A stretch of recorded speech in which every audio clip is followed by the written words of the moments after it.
Hey, Legal Rebels, this is Tom Martin. I'm the founder of LawDroid, and this is my podcast, LawDroid Manifesto, where I interview legal innovators about how they do what they do. In this episode, I interview Zack Shapiro, founder of Reigns LLP, whose article on building a Claude-Native law firm drew over 7.5 million views and ignited a profession-wide conversation about the future of legal work.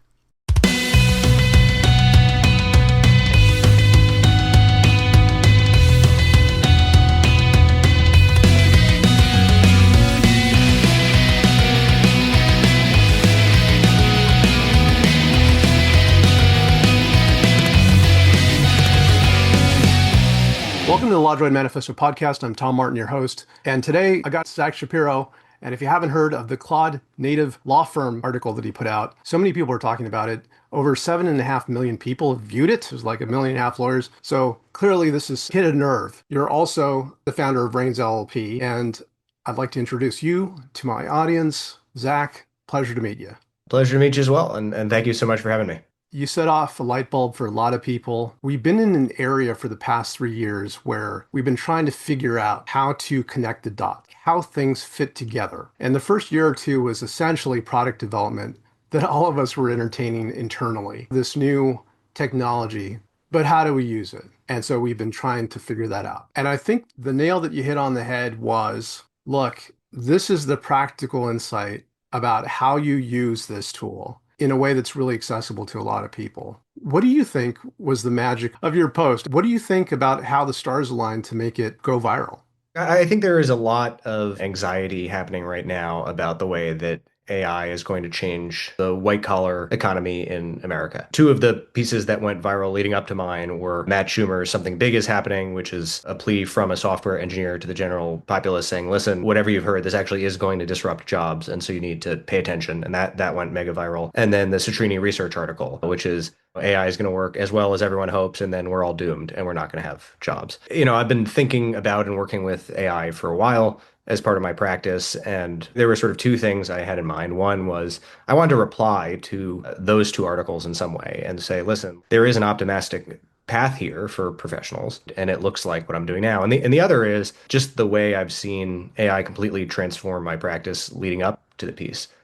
Especially the type of agentic AI that's been available really only from the beginning of this year. I found it to be such an incredible game changer that I want to share with people how that's working. And I really do think that something like the way I'm using AI is the way forward. And I figured sort of when I was writing the piece, like, okay, maybe I've figured something out early. I'm like 6 or 18 months ahead of the rest of the legal profession in this, but everyone's going to be using AI the same way I do. I will say, given a lot of the responses I've gotten, I think it might be a little bit farther off, and maybe this is a bigger mindset shift for people. But I think it is much more a mindset shift than it is like having to learn a skill. And we can definitely get into that more. But I guess to like get to what I think the most interesting punchline is legal discussions around AI and just, how do lawyers use AI? What are the legal AI companies doing? What are the frontier labs going to do? They're really focused on the wrong thing. They're focused on the output from LLMs. There's all this question about you go to a big law firm, you're going to train on all their briefs in the litigation department, you're going to train on all their contract templates in the transactional department, and that's going to make AI better. I think that sort of fundamentally misunderstands what LLMs are and what they do a little bit. LLMs are already trained on, basically the corpus of the entire internet. They absolutely know what a brief and what a contract look like. But the secret sauce about using AI well versus poorly is not about the output of the LLM. It's about the input. It's about the prompt. And the reason why I think I get so much better output from LLMs than a casual user is not because my LLM is trained on different data. It's because I'm better at instructing it what to do.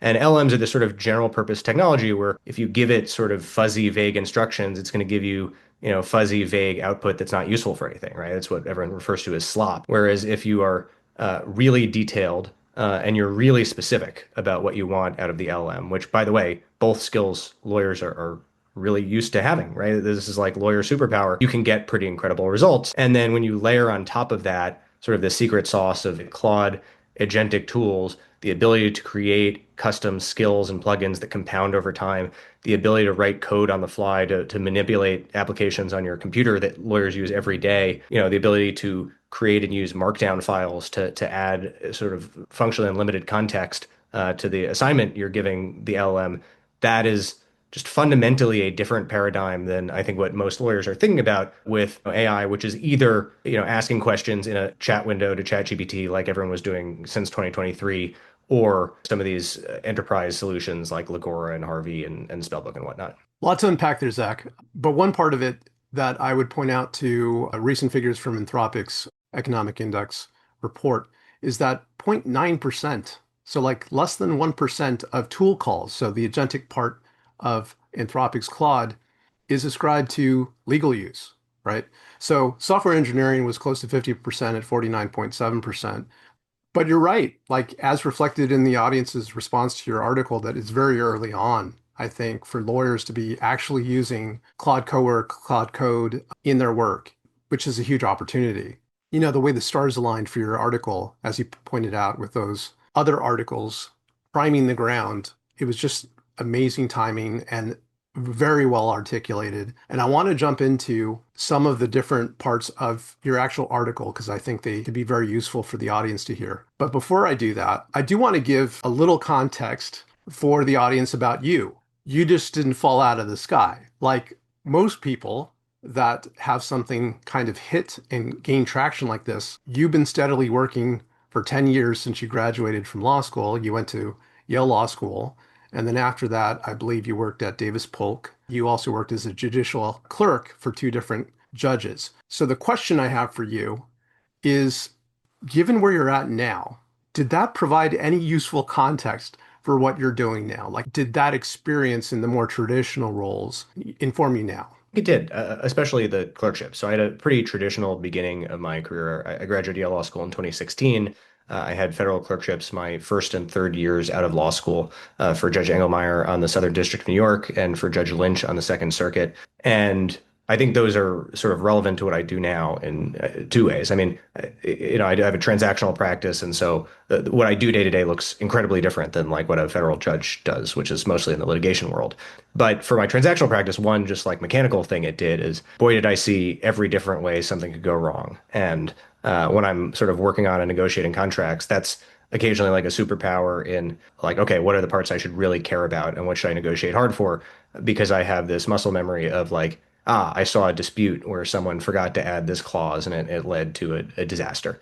And then sort of more to the point of my last couple articles, both the judges I work for are just incredibly thoughtful lawyers and people. I think compared to lots of other things you can do early on in your legal career, judicial clerkships, if you work for a good judge, is one of the sort of fastest ways to start developing judgment as a young lawyer. And so to the extent that I'm now benefiting from sort of 10 years of accrued legal judgment. Definitely the clerkships were very rich in that. My time at Davis Polk, I was there for 1 year. I went to law school thinking like maybe I want to be an academic. I left law school pretty sure I didn't want to be an academic and really actually not thinking that I wanted to be a practicing lawyer. I was very interested in tech and entrepreneurship and business. And I knew I wanted to do the clerkships, but I was hoping to do something more interesting than a big law firm in the year between, and found that no one wanted to hire me for 1 year with no business experience and with the knowledge that I was going to leave and go back to the government. And so I was at Davis Polk. Around that time, a friend of mine had started a small crypto hedge fund and was asking me these like, at that time, really genuinely novel, interesting legal questions. And I sort of raised my hand at Davis Polk and said, like, if you get any crypto work, that sounds interesting. I'd like to do that. And I happened to get the timing really right on that. The sort of year I was there, there was this event called the ICO boom, where a lot of the sort of major cryptocurrencies were born. And so I got to have a lot of cool tech related experience. So anyway, after the second clerkship, I was pretty sure still I didn't want to be a practicing lawyer. I joined a startup that a friend of mine had started in sort of a dual operational role as a co-founder, but also as the general counsel. Not that I had any meaningful transactional experience, but with startups, you wear the hats you're given,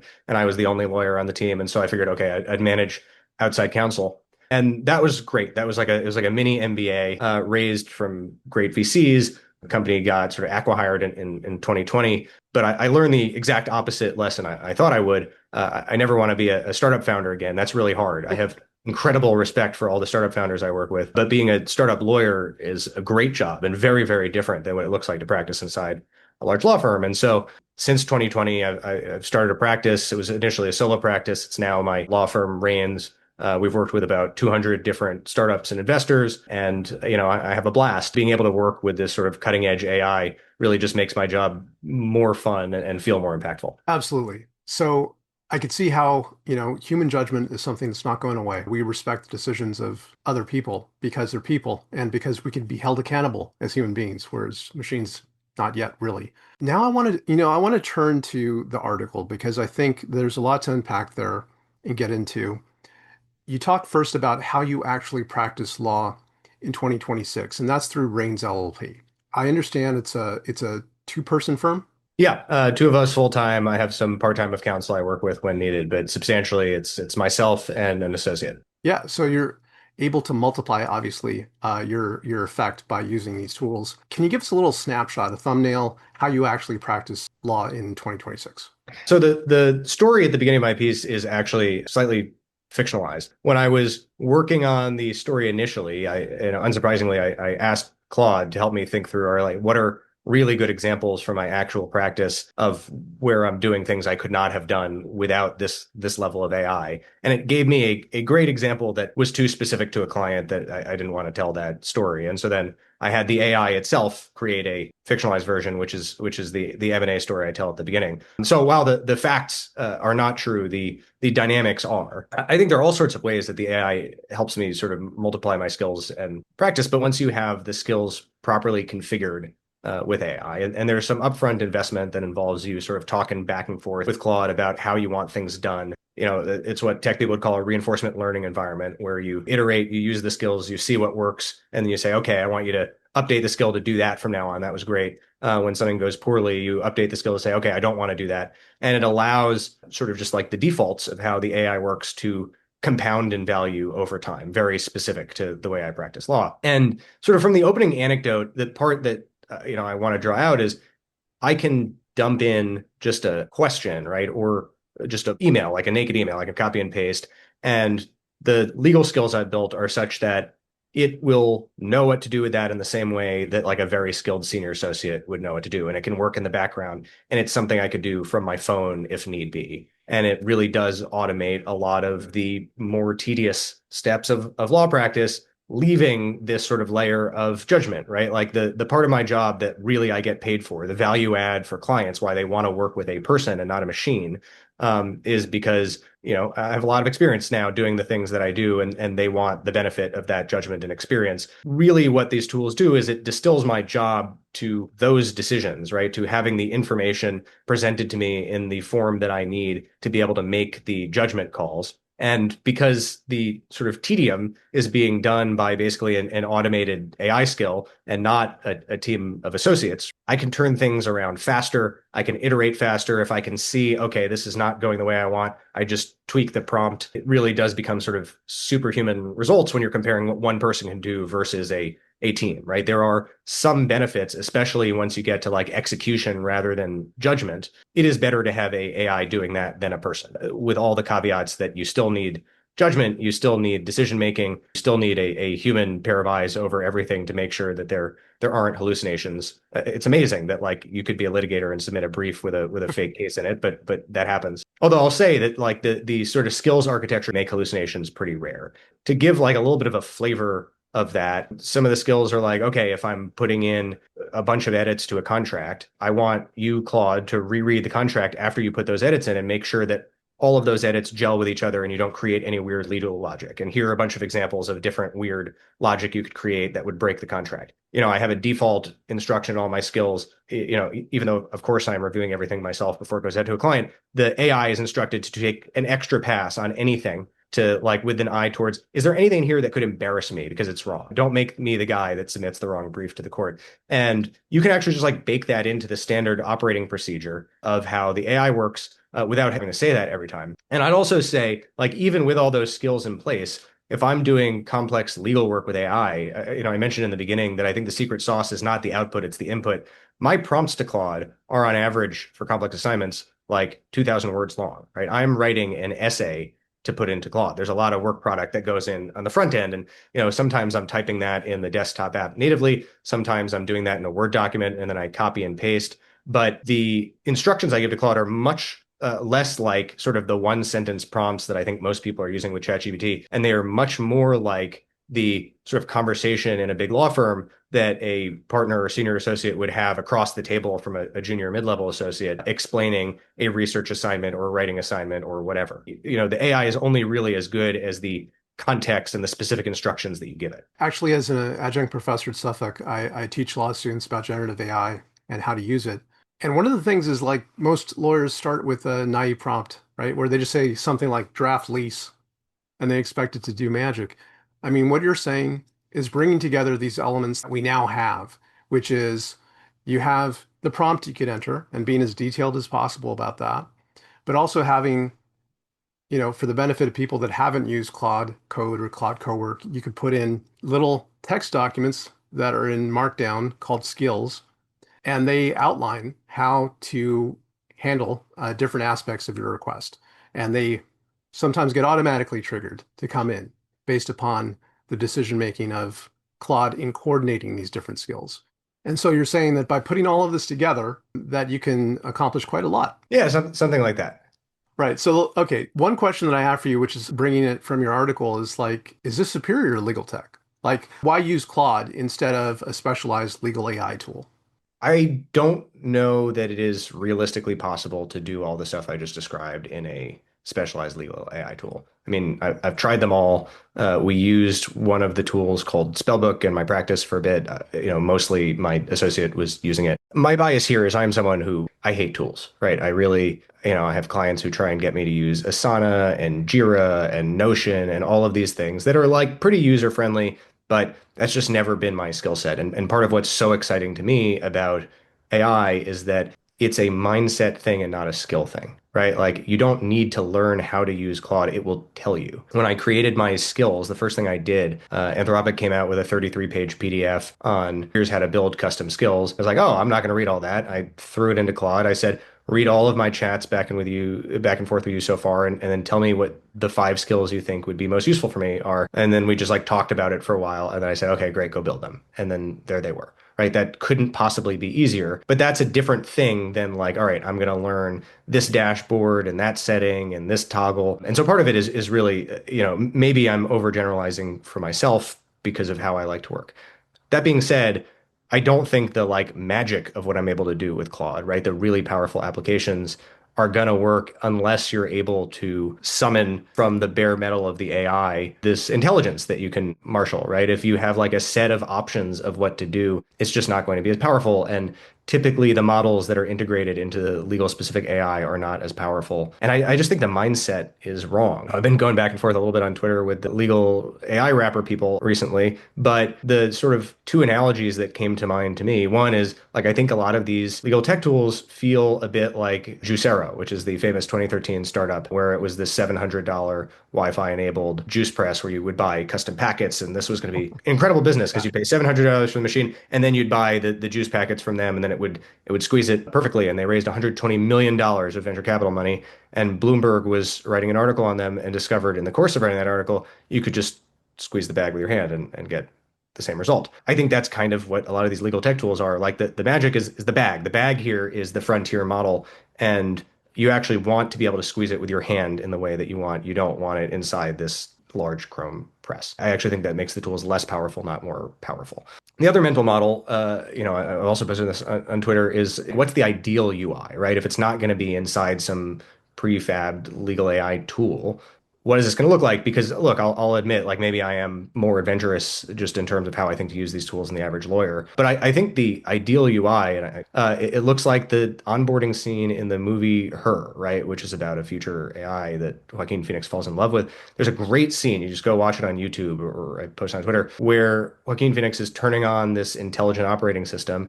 And it starts by doing the Claude Cowork thing. It just like hoovers up all his emails and his stuff, has all the context, and then it just starts interviewing him. And then along the way, it's like, okay, I got enough information. Let's work together. Like, what can we do? And I think that's what it's going to look like. And if you take that seriously, that that's where the technology is heading, and it just seems extremely obvious to me that's where the technology is heading. Like, we're most of the way there already. You're not going to want that constrained inside someone else's dashboard. Even if these legal AI tools, which tend to be very expensive and lock you in, were free and didn't lock you in, that's not how you're going to want to use AI. You're going to want to work directly with the AI. This is such a powerful technology. And I do a lot of work in crypto. There's sort of analogs there of people trying to abstract away the stuff that makes like actual peer-to-peer finance useful. And my experience is like the tools are both unnecessary and they sort of nerf the product in the way that you want to use it. I mean, I think that's a really interesting way to see how, for a lot of people, it's going to be. They're not quite there yet in terms of using it like that, but I think that that's where it's going. For example, there's a great population of lawyers where what you're describing, they may not want to engage in that. That directly working on essentially downloading their experience and expertise into skills is not something that they would want to do or have the time to or feel that they have the time to. But I think I agree with you that that's the way forward. And I think that if they're working at, a law firm of any size, then that is entirely what a team of people should be dedicated to doing, which is externalizing that expertise and experience into skills that are customized for the people that are doing the work, so that even if they're not doing it themselves directly, that it should be done for them. For somebody listening to this and reading your article, they just think, I'm overwhelmed already. Like, how would I do that? Is it as easy as having a conversation with Claude? Yeah. And that is the answer. It really is as easy as having a conversation with Claude. You want to actually get their premium max version. It's $100 a month. You don't need to go for the $200 a month extra token version for legal work, right? If you're vibe coding websites, it's a different story. But I'm a very heavy user and the $100 a month is perfectly fine for me.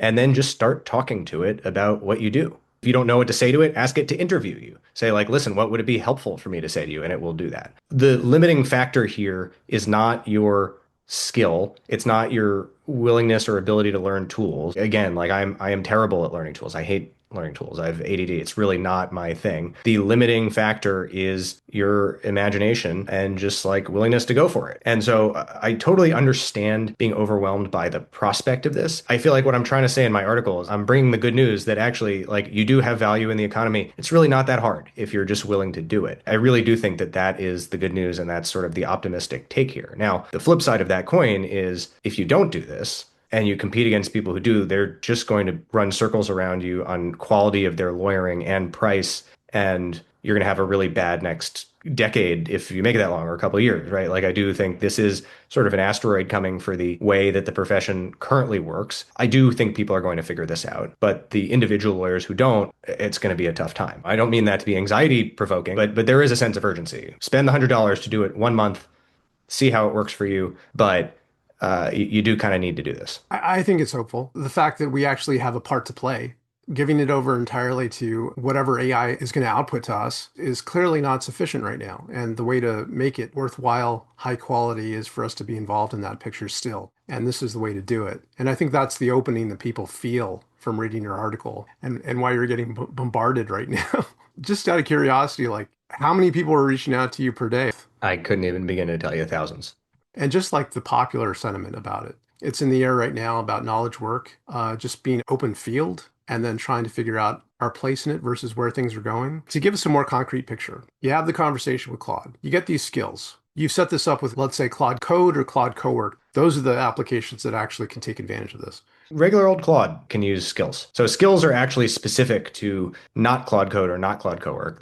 That's what regular vanilla Claude has. And then skills bundled together create sort of a meta skill called a plugin that you can use with Claude Cowork. So how do you actually use it in your daily practice? Like one example. The easiest example is I do mostly a corporate transactional practice. And so I do a lot of redlining contract. And I will think about what edits I want to make to the contract. Sometimes I will use either Claude or ChatGPT to help me think through that question. But then once I've decided what those are, I can put them in more or less any form, right? I can just free associate. Here's what I want. Please fix, paste it to Claude, and it knows exactly how I want it to format those changes in natively and track changes attributed to me, perfect formatting. We're going to double check the formatting before delivering it back to Zack, right? Like it just has all of the context and procedure that I would ask a sort of high paid associate to do, but it just does that automatically. And so it just takes away all of the grunt work. There's like client asks a question, I'm not totally sure what the answer is, and I say, please research this topic. It knows my preference is to have multiple agents crawl the internet at the same time, to research in parallel, to double check against sources I think are trusted, to always cite everything to make sure it's not hallucinating, and double check at the end that all the citations actually say what they're supposed to say and confirm that before giving it to me,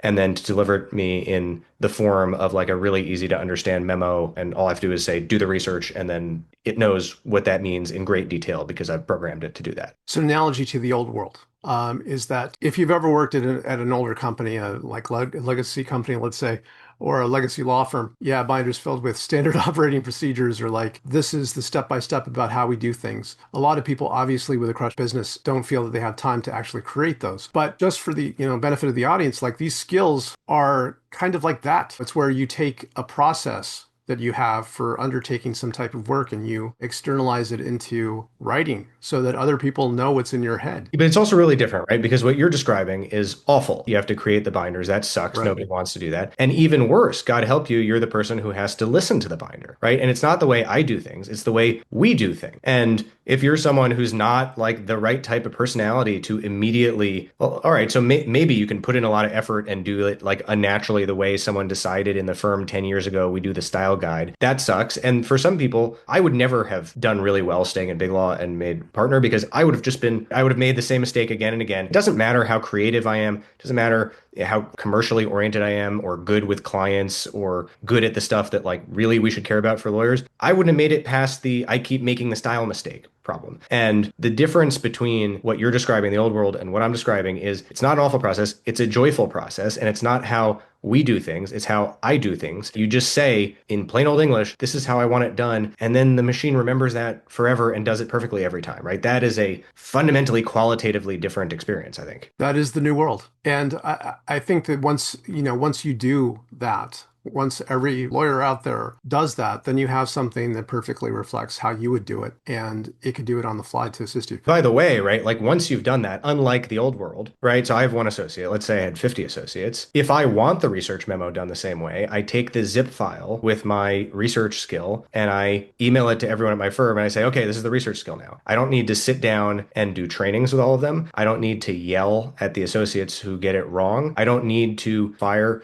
associates who would make the same mistakes I would have when I was a junior associate. No, like the computer does it. They do the actual lawyering, they do the judgment, they do the fun stuff, and the computer does the rest. Not only is it like personalized, it's also scalable. It really is like powerful in both directions. No, I absolutely agree with you. How many people out there who know what I'm talking about with standard operating procedures, those dusty binders that they even get used, right? So like it's a much superior way to do it. Couple related questions I have for you. Got to ask this one because my students are thinking about it and I try to talk to them about it. What's the role for juniors? How are juniors affected by this? What are they going to do? Good news and bad. I think the bad news is there are probably going to be fewer of them. And I don't know if it commands the same salary that it, has up to this point. Specifically, I think the big law business model breaks. Right? If, big law, whether you're doing transactional or litigation, the way they make money, they call it leverage. Who cares what the partner's rate is, right? Yes, partner rates are very high, but the partner only has so many hours in a day. And the way you make money is throwing an army of junior associates at like $1,000 an hour, a large M&A or a large litigation matter to do drudgery. And that's not going to work 5 years from now. It just for sure isn't. And so that does change the economics of what it means to be a junior lawyer.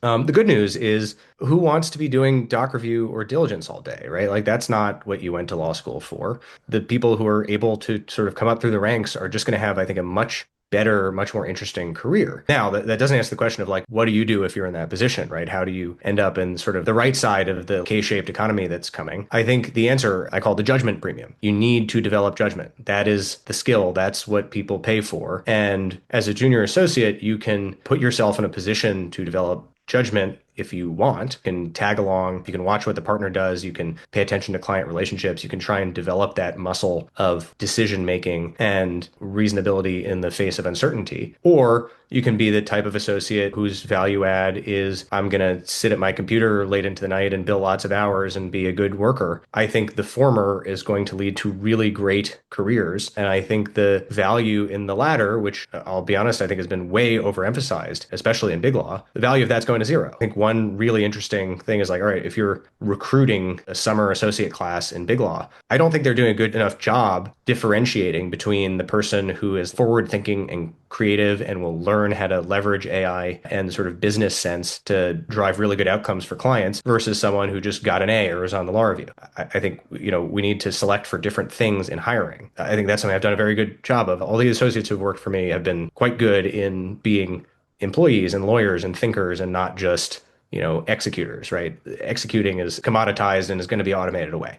So my answer to this, I wrote in the essay called "The Judgment Premium." Anyone who's interested, I would recommend reading that. That's sort of where I give it my answer at length. But you got to spend your time building the skills that are going to be valuable. And that is not something that the legal profession automatically pushes you towards. And so the good news is no one else is competing with you for that. If you figure that out now, maybe you have an edge over your peers if you're a junior lawyer. The bad news is like you do need to figure that out and do that. And you're not necessarily going to be pushed in that direction in time for it to make a difference. And also certainly like there's a certain period right now of arbitrage where the juniors that are coming out right now, that are graduating from law school, they have an understanding of these skills and what to do and understand what you're talking about in your article, whereas the partners in the firm have no clue what they're doing and need help. If you can be helpful there, that's great. Now, again, I wouldn't count out the partners. The partners are the people who have many, many years of the judgment muscle being exercised. And this is not complicated technology to operate. You just talk to it. You just speak to it. And, partners are people necessarily who've gotten used to managing lawyers. And so if you know how to talk to an associate, you know how to talk to Claude. The partners out there can absolutely do this. And I do think the ones that figure it out will be highly differentiated, and that'll be awesome for them. If you can be the junior associate that helps the partner figure that out, that seems like a great career move to me too.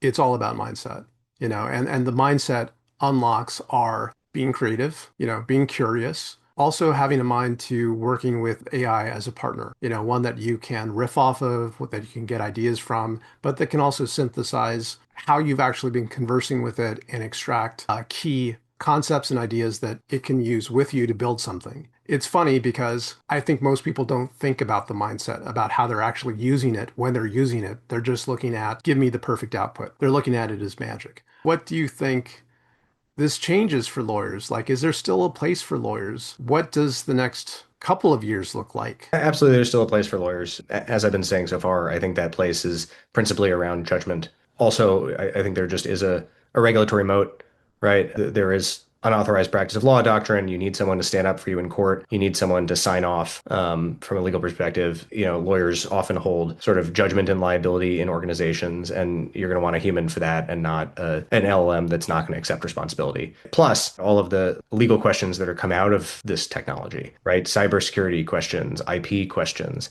I'm really interested. My next article is going to be about the intersection of agentic, like truly agentic AI, not the stuff I've been talking about in my practice, but like the next wave, which is like the OpenClaw Moltbook stuff. The intersection of that and blockchains is going to lead to, what I've been thinking of as like a Cambrian explosion of like pulse graph questions. Think about 2 or 3 generations ahead of where we are in terms of like what your AI assistant that goes and can live it out in the world can do. A lot of people are going to say, go make money, right? And they're going to give, their agent crypto. And I do think it will specifically be crypto because AI agents don't have legal personhood. So they can't get a credit card. Permission systems like Stripe are not going to allow AI agents to interface permissionlessly because of course they can't for like liability reasons. But blockchains can't say no. They're purely digital and they are permissionless. So people might give their AI agent $1,000 in stablecoins and say, go start a business. And then that agent is going to create 5 other agents to sort of research how to make money in the way that like my practice Claude Cowork instance can do legal research.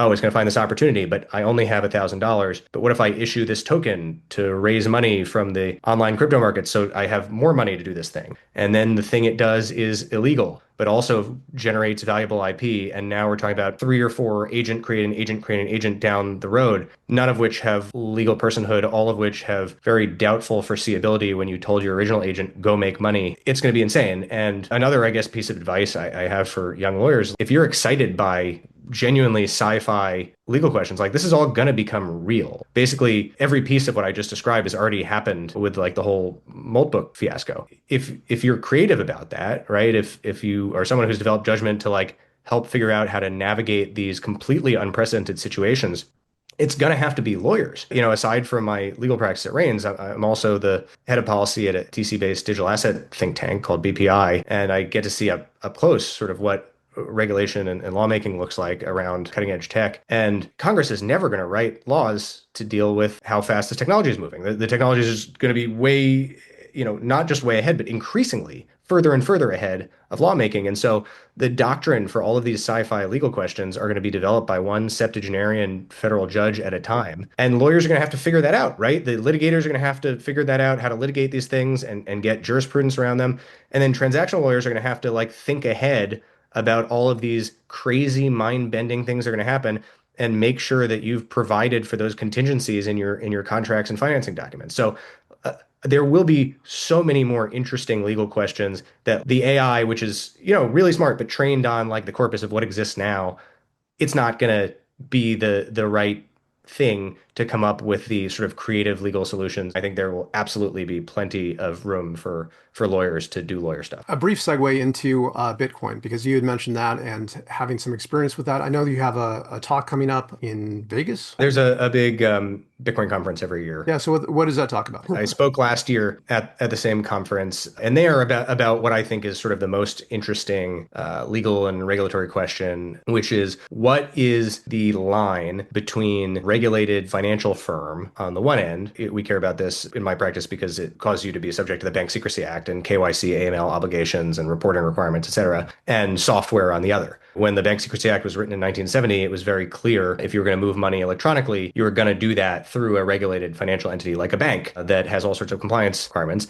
At the same time, when we have infrastructure, you might go on the bank's website on your laptop. We don't think Apple is a regulated financial institution because it made the laptop that you're using. The USB cable you use to transmit, banking data, we don't think is a bank. But blockchains do kind of blur this line. It is just software, but it is software that runs in a way where it is doing the stuff that regulated financial institutions have to do. And this is unfortunately a very vague concept in the law right now that's wreaking havoc in, some really, I think, unfortunate wrong-headed criminal cases. But this is absolutely going to be supercharged by the question of agentic commerce and what is the line between software and an actor, and in the absence of legal personhood because it's software. Those are the types of questions we deal with. Separately, I'm a big believer, both from an investment perspective and human rights and agency perspective, in Bitcoin specifically as a tool for good. And so I spent a lot of my time trying to make that case to people on Capitol Hill and in the administration, and it's definitely interesting times for that. Well, I'm definitely a big fan of using AI for good, and I think there's a lot of good to be done there. It's just not necessarily in the way that everyone's thought of before. I think the thing that really is kind of analogous to Bitcoin and the AI world that, probably for a different time is open source AI, right? The stuff you can run, it's not Claude, it's the stuff you can run locally on your machine. But that also means that there can't be safeguards. And so the sort of both the power to the people aspect, some future generation of something as powerful as what Claude is today, you probably have running on your phone locally in open source code that you can modify however you want. And the regulations that the government is going to want to have over that is going to be a really important sort of tension for lawyers and policymakers. Well, this discussion has really been fascinating. I do want to ask you, with the time we have left, the last two questions I ask every guest on the show. First one being, obviously you have a lot going on, especially now. You're getting bombarded with requests and emails and messages from people. How do you keep it balanced? Is there such a thing as work-life balance? Of course there is, but I think it looks different for different people. So the way I structure my practice gives me a good amount of work-life balance, having a two-person firm, having a great loyal client base. I really do have the privilege of getting to work with the people I want to work with, allows me to sort of segment my time and my responsibilities in a way I feel like I'm very lucky to have nice work-life balance. That being said, especially these days, I'm working really long hours and working incredibly hard. The other piece of it is doing the stuff you love. I really do think that the powerful modern AI has a role to play there. Since the sort of modern version of AI has come out, I found myself just waking up being more excited to work than I ever have before. The stuff I'm going to do all day is good, interesting stuff. It's the reason I went to law school. It's the reason I started a practice. And the drudgery that made that hard is increasingly just gone. It sounds like I'm huffing paint here, but truly it's that transformational. Doing stuff you love, stuff you believe in, stuff that's intellectually engaging, even if you're working long hours, I think that can feel like its own kind of balance, even if it's not a balance in terms of hours spent. I can wholeheartedly agree with that because I think, since the advent of modern AI, I've been able to deal with much more interesting questions than I have previously. At the end of the day, doing all this stuff, What makes it worthwhile for you? I don't think I could be doing anything else. The same reason I got into Bitcoin in the first place. I really fell down the rabbit hole. I'm like, this is really a transformational sort of 0 to 1 technology. And if I had a different job, I would be slacking off all day, like thinking about the questions that now I'm like paid to do.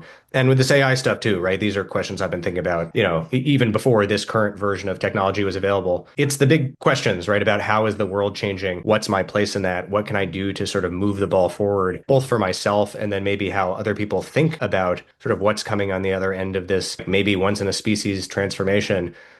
What else would possibly be worthwhile to do right now? I want to thank you so much for being on the show. I think what you've done is actually kind of opened the door and brought the light in for people about what it looks like to work with these intelligent machines going forward. So thank you so much.